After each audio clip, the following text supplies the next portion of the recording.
ఏదైనా పని దొరికితే బాగున్నా. గుంతలు తవ్వే పనుంది, చేస్తారా? మా మేస్త్రిని అడగండి. మనిషికి ఉండు, నేనే వస్తాను, అటు పోయి మాట్లాడతాం. సాయంత్రం దాకా పని చేస్తే మనిషికి 500. 500? ఎండలో పని చేసేది ఎంత కష్టమో తెలుసా? అడవులు ఇరిగిపోతాయి మాకు. కూలీలు కష్టం తినాలనుకో పక్క. సరే, ఎంత కావాలో మీరే చెప్పండి. మనిషికి 1000 రూపాయలు. అయ్యా, నడువులు ఇచ్చుకోవాలి మేము. సర్లేండి. అట్టే నా కూలి కాకుండా కమిషన్ 1000 రూపాయలు. సరే, పని ఓకే అయిపోయింది, లేచి పని చేయబోండి. సరే.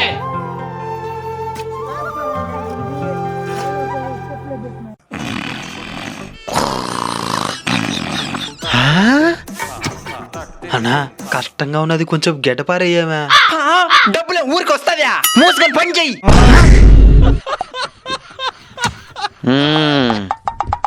అన్నా, పని అయిపోయిందినా. సరుండు, డబ్బులు పోయి తీసుకొస్తాను. డబ్బులు నేనే ఇచ్చేస్తాను, పదండి. నువ్వేం తెచ్చేదే? నాకు లెక్కలు తెలుదా? నేను ఇస్తాలే. ఇందా, మనిషికి 350. 350. వాడు 300 ఇస్తా అన్నాడు. మీకోసం 50 రూపాయలు ఎగస్ట్రా మాట్లాడి తీసుకొచ్చిన. రేపు ఇంకో దగ్గర పని ఉంది, రండి. ఈ రోజు ఇచ్చిన మానే మనిషికి 2000 ఇచ్చేస్తా. 2000 ఎక్కడ ఇచ్చినవురా?